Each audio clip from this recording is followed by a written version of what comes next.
E aí, colega professor e professora? Você já vivenciou alguma situação de preconceito em suas aulas? Acompanhe esse vídeo e descubra. Olá, colegas e amigos que acompanham o canal Vem Professorar. Hoje eu queria falar um pouquinho a respeito de educação e preconceito. Durante a graduação, quando eu ainda era estudante, eu vivenciei uma situação de preconceito que me marcou bastante. Era um sábado à noite e eu estava com uns amigos na cidade de Marília dirigindo o carro dos meus pais. Nesse momento, uma viatura numa abordagem de rotina pediu que nós parássemos o veículo. Era a primeira vez que aquilo havia acontecido comigo. Então, naturalmente eu fiquei um pouco mais nervoso no momento em que o policial pediu para que eu e meus amigos saíssemos do veículo. Nós saímos do carro e o policial me pediu os documentos. Naquele momento eu me atrapalhei um pouco e ao invés de entregar a carteira de habilitação, eu entreguei para o policial o meu título de eleitor. E aí o policial pegou o meu documento e disse assim: "Eu lá tenho cara de político para você me entregar o título de eleitor?" E me devolveu o documento de maneira rude e brusca. Então eu peguei novamente o documento correto agora, a CNH, e entreguei para o policial. E o policial, ao ler o meu nome, disse o seguinte: Fagner dos Santos. Tinha que ser do Nordeste mesmo. Naquele momento, eu como estudante de Direito, e estudante de Direito acha que é o juiz, né? Ele sabe mais do que todo mundo. A minha primeira postura foi partir para a briga. Meus punhos eles se fecharam, meu rosto ficou vermelho e minha face ficou enrijecida. Meus amigos perceberam que eu mudei a minha postura e iria partir para no mínimo uma discussão. Então eles interviram fazendo brincadeiras e fazendo piadas e por fim nós acabamos sendo liberados porque de fato não havia nenhuma irregularidade, nem com a minha habilitação, nem com o veículo. Mas aquele episódio ele me marcou bastante, porque eu nunca havia pensado que, de fato, a minha origem nordestina, tanto por parte de pai quanto de parte de mãe, era um motivo de desprestígio.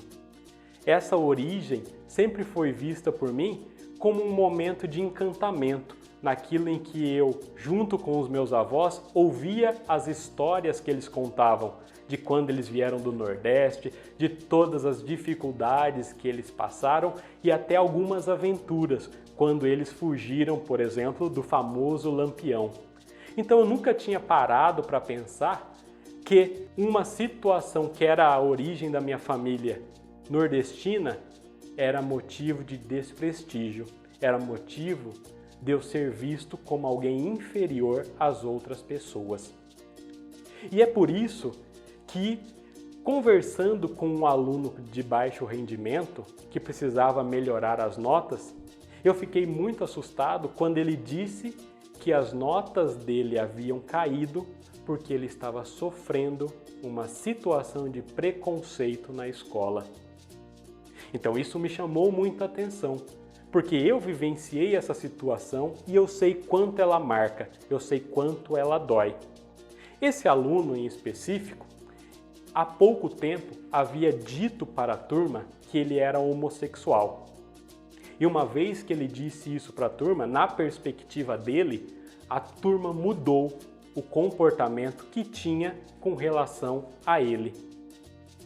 Porém, neste caso específico, não era o caso de discriminação, por alguns motivos. O primeiro deles é que, na turma, haviam outros alunos, meninos e meninas, homossexuais.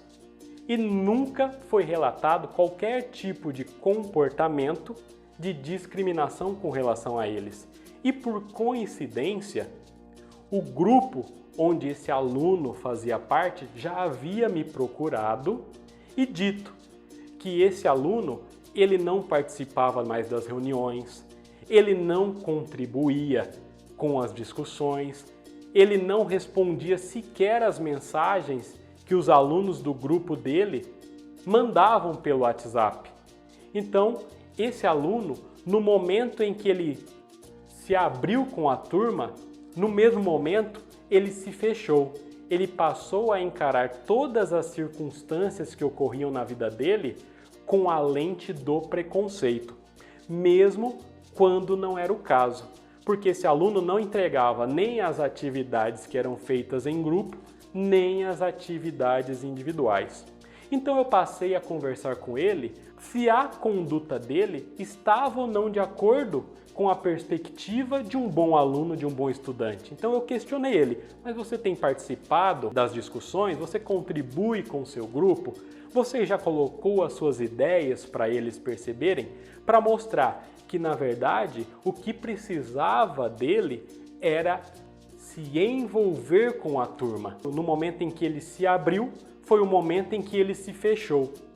E nesse momento, o que me ajudou a ter essa reflexão com esse aluno em específico é que, por coincidência, eu estava lendo a obra Ben Carson, que é a história do menino pobre que se tornou neurocirurgião de fama mundial. Ele ficou bastante conhecido porque ainda na década de 80 ele conseguiu fazer a separação de gêmeos siameses numa cirurgia que demorou 22 horas para ser concluída. E uma fala que me marcou dessa biografia desse médico, porque ele era negro, pobre, vivendo numa situação de extrema desigualdade lá na periferia dos Estados Unidos, é uma frase que a mãe dele sempre repetia, e era a seguinte: não importa qual é a sua cor, se você for bom, será reconhecido, porque as pessoas, mesmo que sejam preconceituosas, irão querer o melhor. Ser o melhor deve ser o alvo da sua vida. Essa era uma frase que a mãe dele sempre utilizava. Que por mais que as pessoas fossem preconceituosas, ele tinha que ser o melhor, dar o melhor de si, porque assim ele teria forças de enfrentar qualquer tipo de preconceito. E foi nesse sentido que eu tentei conduzir a conversa com esse meu aluno, para mostrar que ele precisava ser um bom colega de turma, ser um bom estudante, para que ele tivesse forças para de fato enfrentar os preconceitos que infelizmente marcam as nossas vidas, como marcaram a minha. E aí, colega professor, você já enfrentou uma situação de preconceito durante as suas aulas? Como é que você lidou com esse tema? Deixa seu relato. E se você gostou desse vídeo, acha que essa reflexão é válida, compartilhe e vamos todos professorar.